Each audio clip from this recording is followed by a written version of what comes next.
Entre 2010 et 2019, les astrophysiciens ont réalisé plus que jamais une énorme quantité de découvertes dans l'immensité de l'univers. De nombreuses découvertes qu'Albert Einstein avait déjà prédites sont considérées comme sensationnelles.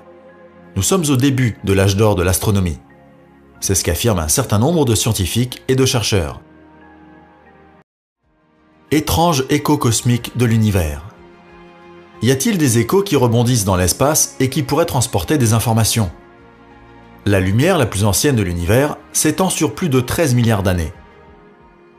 Les photons de cette lumière proviennent de l'époque du Big Bang.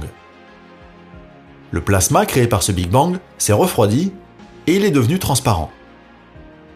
Les photons de cette époque sont effectivement porteurs d'informations sur l'état de l'univers primitif, mais ils sont de plus en plus faibles. Actuellement, ils forment un fond cosmique de micro-ondes. Une mer de faible radiation pénètre l'univers. Une équipe de chercheurs a mis au point un test. Ils ont voulu savoir comment ces informations pouvaient être transportées. Les scientifiques ont imaginé que quelqu'un envoyait un message dans le futur par le biais d'une série d'échos provenant de l'univers primitif. Pour ce faire, ce messager fictif a utilisé le codage d'une chaîne de 0 et de 1. Ces échos voyagent plus lentement que la lumière sans s'estomper. Par conséquent, les échos sont capables de transporter plus d'informations que les photons sur de longues distances. L'équipe de chercheurs de Marta Martinez a donc voulu prouver comment un être intelligent peut utiliser ce phénomène pour transmettre beaucoup plus d'informations qu'un simple signal radio. La probabilité d'un tel contact par des extraterrestres intelligents venus d'un lointain passé est naturellement faible. Mais le principe de la recherche de ces échos de cette manière pourrait être intéressant pour les cosmologistes.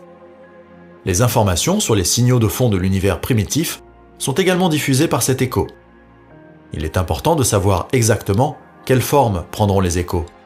Ce problème, ainsi que la construction de récepteurs capables de capter les échos, constitue un défi majeur. Avi Loeb, qui travaille à l'université Harvard, estime qu'il s'agit d'une idée intéressante, mais encore assez théorique. Les chercheurs et les auteurs devraient donner des exemples concrets de leurs observations qui auraient un impact. 13 trous noirs errants ont été repérés non loin de la Terre. Les astronomes ont identifié 13 trous noirs massifs et errants dans des galaxies naines de l'univers. En ce moment, plusieurs de ces mêmes astronomes parlent de la découverte d'autres monstres errants. Dans un article publié dans l'Astrophysical Journal, Amy Raines de l'Université d'État du Montana et ses collègues du National Radio Astronomy Observatory des États-Unis ont donné des détails. Ces trous noirs seraient situés à moins d'1 milliard d'années-lumière de la Terre. Ils ont été découverts dans des galaxies 100 fois plus massives que notre propre Voie lactée. Ils font partie des plus petits trous noirs connus. Leur masse moyenne est d'environ 400 000 fois celle de notre Soleil. Selon les chercheurs, la moitié de ces 13 trous noirs ne sont pas situés au centre de la galaxie, comme d'habitude. L'étude montrerait également, conformément aux situations informatiques, que ces galaxies ont fusionné très tôt avec d'autres galaxies et qu'environ 50% des trous noirs ont migré vers la périphérie de leur galaxie. Que signifie le cannibalisme galactique ? En 2003, les astronomes de renom Puragra Guha-Thakurta de l'UCSC et David Retzel de l'UCLA ont acquis de nouvelles connaissances sur un processus connu sous le nom de cannibalisme galactique. Ils ont découvert de grandes galaxies spirales qui ont grandi en dévorant des galaxies satellites plus petites.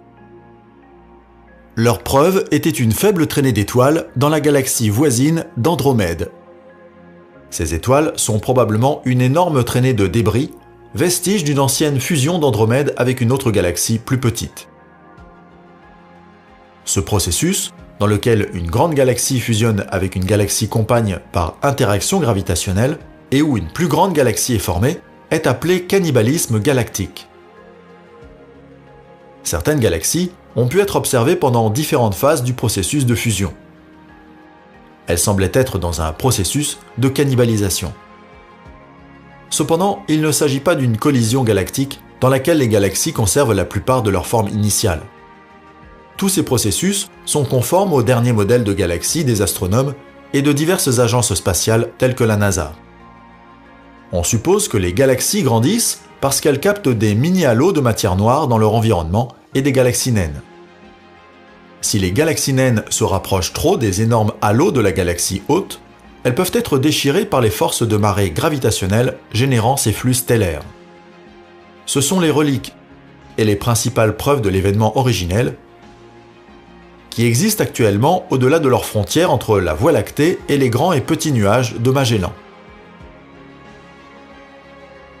Les preuves reposent sur les flux d'hydrogène attirés par la gravitation qui s'écoule de ces galaxies naines vers la Voie lactée. Une collision de notre galaxie avec la galaxie voisine d'Andromède pourrait avoir des conséquences catastrophiques, et cela peut arriver un jour. Un trou noir a éjecté une étoile de la Voie lactée. Une étoile récemment découverte, portant le nom de S5-HVS1, est actuellement située à environ 29 000 années-lumière de notre Terre. L'étoile a quitté le centre de notre galaxie à la vitesse fulgurante de 6 millions de km à l'heure. Elle traverse actuellement la constellation Grus ou Gru dans le ciel austral et se dirige vers les profondeurs de l'espace intergalactique. L'équipe d'astronomes, dirigée par Ting Lee des observatoires Carnegie, a utilisé un télescope en Australie pour réaliser une étude plus connue sous le nom de Southern Stellar Stream Spectroscopic Survey, S5. L'étoile est environ 2 fois plus massive que notre propre Soleil et 10 fois plus brillante. Les astronomes ont suivi la trace de l'étoile jusqu'à son centre galactique, où se trouve un trou noir connu sous le nom de Sagittarius A, un monstre gravitationnel dont la masse équivaut à 4 millions de soleils. On pense que cette étoile, qui s'est échappée du trou noir, faisait autrefois partie d'un système stellaire binaire. Lorsque le système s'est approché trop près du trou noir, une étoile est tombée et l'autre a été projetée à grande vitesse. Cette danse gravitationnelle à 3 corps a eu lieu il y a 5 millions d'années, et l'étoile aura complètement quitté la Voie lactée dans 100 millions d'années, selon le Dr Mir et son équipe. L'étoile hyper rapide avance 10 fois plus vite que la plupart des étoiles et 2 fois plus vite que la plupart des balles rapides, speeders ou étoiles rapides, à plus de 1000 km par seconde. Matière noire. Il y a presque 100 ans, les premières indications de l'existence de la matière noire sont apparues. L'astronome suisse Fritz Zwicky a étudié les mouvements des galaxies dans un amas de galaxies appelé COMA. Cependant, les mouvements étaient beaucoup trop rapides. La matière visible, comme la poussière, le gaz et les étoiles, ne pouvait pas se maintenir dans l'amas de galaxies, avec leur gravité. C'est pourquoi ce phénomène a été expliqué en supposant qu'il existe de grandes quantités de masse invisible qui doivent également être responsables de la cohésion entre les corps célestes. La masse, dans l'amas de galaxies d'une galaxie lointaine, produit la distorsion de la lumière au premier plan. La distribution de cette masse peut être déterminée à partir de la déformation. Il y a une différence entre une masse certaine et la matière observée, la lentille gravitationnelle. Cependant, l'existence de la matière noire n'a pas encore été prouvée. La matière noire ne se révèle apparemment que par sa propre interaction gravitationnelle avec la matière conventionnelle. La dynamique des amas de galaxies, ainsi que l'effet de lentilles gravitationnelles, ne peuvent être expliqués par la seule matière visible, si les lois reconnues de la gravité sont appliquées. Le plus grand trou noir de l'univers. Le plus grand trou noir jamais découvert et mesuré a la taille d'environ 66% de toutes les étoiles de notre Voie lactée, soit 40 milliards de fois la masse de notre Soleil.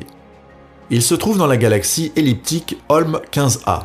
Cette galaxie supermassive s'est formée à partir d'au moins 8 galaxies plus petites qui sont entrées en collision. Holm 15A se trouve au centre de l'amas de galaxies connu sous le nom d'Abell 85. Un modèle a été créé à partir d'un cliché des étoiles de Holm 15A. Les étoiles sont dans l'orbite de la galaxie autour du trou noir. À l'aide de ce modèle, les scientifiques ont calculé la masse de ce trou noir et l'ont publié dans l'Astrophysical Journal. Les particules de Dieu ou bosons de Higgs. En 2013, Robert Broom, François Engler et Peter Higgs ont reçu le prix Nobel de physique. En 1964, ils avaient annoncé un principe totalement nouveau, le mécanisme de Higgs. Il était destiné à expliquer la masse des particules élémentaires. La découverte d'une nouvelle particule, en juin 2012, a conforté leur idée. Elle a complété le modèle standard de la physique des particules. Dans ce modèle, toute la matière visible de l'univers est attribuée à seulement 12 particules élémentaires, le premier pilier de leur modèle. 3 forces constituent le deuxième pilier. Il s'agit de la force électromagnétique, de la force forte et de la force faible. Ces 3 forces sont également transmises par les particules. Cela signifie qu'il y a des particules dans la matière et aussi des particules dans les forces. Les porteurs de force ont un moment angulaire intrinsèque de valeur 1. Les particules de matière ont un moment angulaire intrinsèque de la moitié de cette valeur. Ainsi, toutes les particules de matière et leurs interactions pourraient être mesurées exactement avec des accélérateurs de particules. Cependant, l'important troisième pilier n'a été découvert qu'après un long moment, la particule du boson de Higgs. Higgs et ses 2 collègues ont redéfini la propriété masse. Pour cela, ils ont nommé un champ de Higgs. Il remplit tout l'espace. Toutes les particules élémentaires affectées par la masse sont ralenties dans une certaine mesure lorsqu'elles interagissent avec ce champ. Leur masse apparente augmente au fur et à mesure qu'ils sont couplés au champ. Au final, les calculs ont donné des résultats décisifs. Ce champ de Higgs doit être lié à la particule du boson de Higgs, récemment découverte. L'espace que nous connaissons aujourd'hui est plusieurs milliards de fois plus grand que lorsque l'univers est né. Les trous noirs sont-ils des vortex ? Certains trous noirs pourraient en fait être des vortex. Les rayons gamma pourraient en être la preuve. Les vortex sont des structures en forme de tunnel dans le continuum espace-temps. Cette hypothèse est valable du moins en théorie, puisque leur existence a été présumée par Einstein, entre autres, mais n'a pas été définitivement prouvée. Les trous noirs, quant à eux, ne mènent nulle part. Pour simplifier, rien ne peut émerger d'un trou noir puisqu'il ne fonctionne que dans une seule direction. Un vortex, en revanche, relie 2 points dans l'espace et le temps. À présent que les chercheurs ont découvert des trous noirs d'où émergent des rayons gamma, il est possible que ceux-ci soient des vortex, puisque ces rayons ne peuvent venir de nulle part. Si cette découverte s'avère vraie, nous nous rapprocherions un peu plus de la possibilité de voyager dans le temps. Et dans le cas contraire, il devrait toujours y avoir une raison pour expliquer ces rayons gamma. Qui sait quelles explications pourraient être avancées ? Des trous noirs gigantesques dans l'univers. En parlant de ce sujet, il n'y a pas si longtemps, les chercheurs ont découvert des trous noirs gigantesques jamais vus auparavant. Du moins, cette hypothèse est évidente, puisque pour l'instant, il ne s'agit à proprement parler que de champs d'énergie géants, dont la définition exacte reste à établir. Mais s'il s'agit bien de trous noirs, nous serions à la veille d'une immense découverte. Ces trous auraient une masse des billions de fois supérieure à celle du Soleil et apporteraient presque certainement des informations sur la formation des premières étoiles de l'espace. S'il ne s'agit pas de trous noirs, la question de l'origine de cette énergie restera en suspens. Une chose est sûre, les chercheurs en quête de trous noirs ne céderont pas tant que l'on ne disposera pas suffisamment de données sur ces trous XXL. À propos, les trous noirs ne se forment que lorsque les étoiles meurent. On peut donc se demander quelle sorte d'étoiles géantes se seraient sacrifiées pour donner naissance à de telles structures. De la vie sur Vénus ? En 1978 déjà, la NASA a pu découvrir une forme de vie sur Vénus. Alors pourquoi figure-t-elle dans la liste des découvertes relativement récentes ? Tout simplement parce qu'elle n'a été découverte qu'assez récemment. Incroyable, mais vrai. Les découvertes actuelles qui pourraient prouver la présence de vie sur Vénus sont demeurées un mystère pendant 42 ans. Le 14 septembre 2020, des chercheurs ont pointé des télescopes vers Vénus et ont pu découvrir de la phosphine. Ce gaz ne se trouve normalement que là où une forme de vie est présente. En consultant d'anciens documents de la NASA, on a appris que cette découverte avait déjà été faite en 1978 et qu'elle n'était donc pas vraiment récente. Les informations exactes ne sont pas encore connues, mais il est intéressant de constater que la priorité était clairement accordée à Mars alors que Vénus s'avère être la planète la plus susceptible d'abriter une vie extraterrestre. Peut-être qu'un jour, les humains vivront sur Vénus en premier lieu et non sur Mars ? La planète Pi. Les chercheurs ont découvert une planète intéressante. Celle que l'on appelle provisoirement planète Pi porte un nom étrange. Quelle signification revêt-il ? Nous connaissons pi comme un nombre, qui est principalement utilisé en géométrie, notamment pour les formules de calcul des cercles et des sphères. Une planète est généralement en forme de sphère, mais toutes les planètes sont des sphères. Qu'est-ce qui rend cette exoplanète si spéciale ? Cette exoplanète combine de très près les mathématiques et l'astronomie. La planète Pi tourne autour de son étoile natale tous les 3,14 jours terrestres. Si nous avons opté pour Pi, c'est pour représenter réellement le nombre irrationnel et infiniment long 3,14. La planète K2-315b est jusqu'à présent la seule planète connue qui fait référence au nombre pi. Elle a été découverte en 2017, mais ses valeurs n'ont été étudiées de plus près qu'en 2020. La planète elle-même pourrait abriter une vie extraterrestre, et peut-être que le lien avec Pi en est en quelque sorte un signe pour nous, les humains. Qu'est-ce que la matière noire ? La matière noire est très présente dans l'univers. Elle tire son nom de sa nature obscure, non éclairée. Même si la matière noire fait l'objet de nombreuses études depuis longtemps, les chercheurs en savent très peu sur ces masses qui se présentent dans l'espace sous forme de poussière, de gaz ou d'étoiles obscures, et qui jouent un rôle majeur pour nous, les humains, par leur influence sur la gravité. Il est d'autant plus étonnant de constater à quel point nous en savons peu sur la matière noire.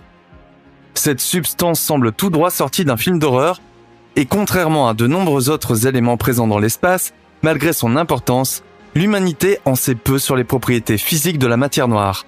Ce qui rend le sujet si angoissant, nous savons désormais qu'il y a plus de matière noire que de matière blanche dans l'univers, que la matière noire se propage plus rapidement, qu'elle est présente en bien plus grande quantité qu'on ne le pensait, et qu'elle induit même un changement de comportement dans le mouvement des planètes et des galaxies entières.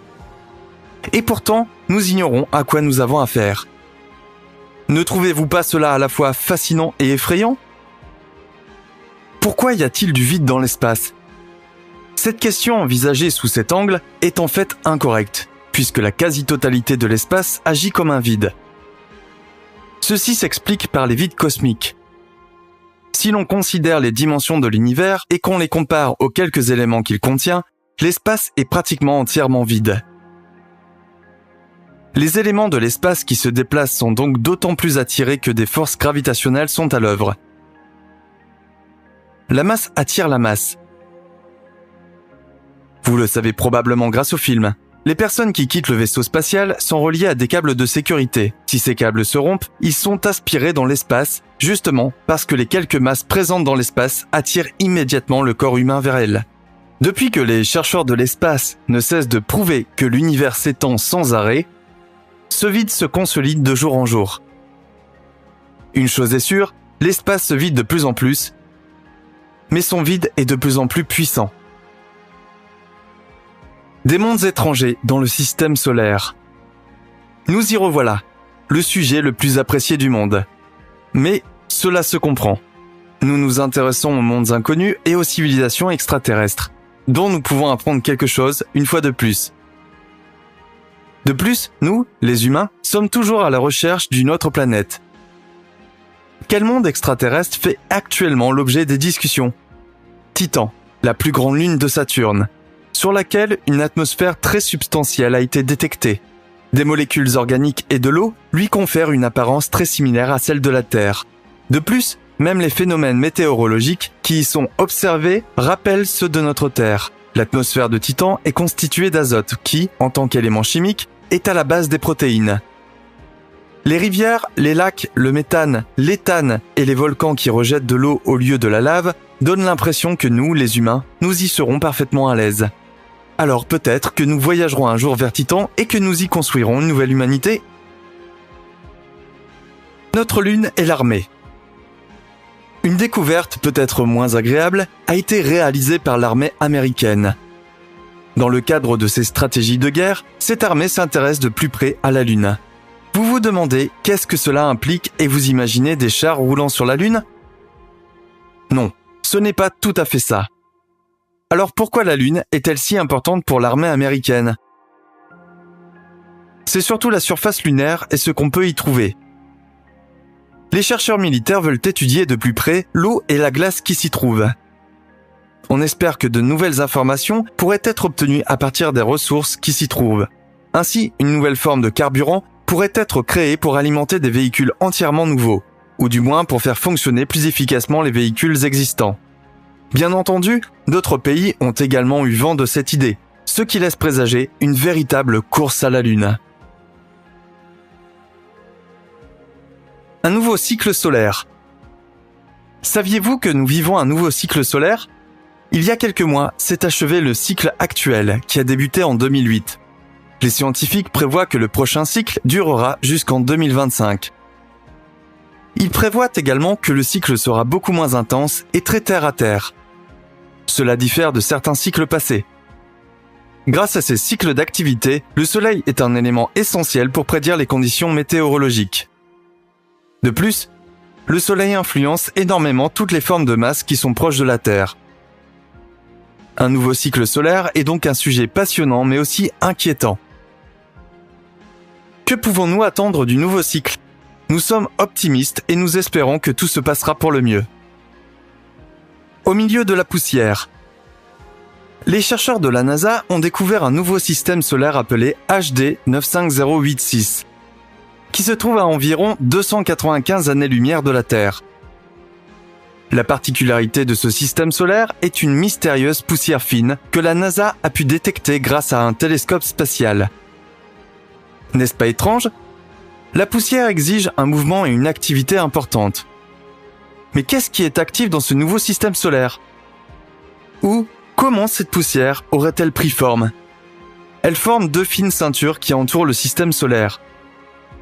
La première ceinture est plus fine, plus chaude et plus proche de l'étoile d'origine, tandis que la seconde ceinture de poussière plus irrégulière et plus froide et plus éloignée. Une autre très grande planète est située à proximité. Tout ce que nous savons de cette planète est qu'elle est 5 fois plus grande que Jupiter. Il est fort probable qu'il y ait d'autres planètes dans le voisinage qui n'ont pas encore été découvertes. Que pensez-vous de ces découvertes ? Quelles sont celles que vous connaissiez déjà, celles que vous ne pouvez pas expliquer et celles que vous trouvez très plausibles ? Y a-t-il d'autres découvertes qui devraient figurer dans cette liste ? Faites-le nous savoir dans les commentaires. Nous sommes impatients de lire vos réponses.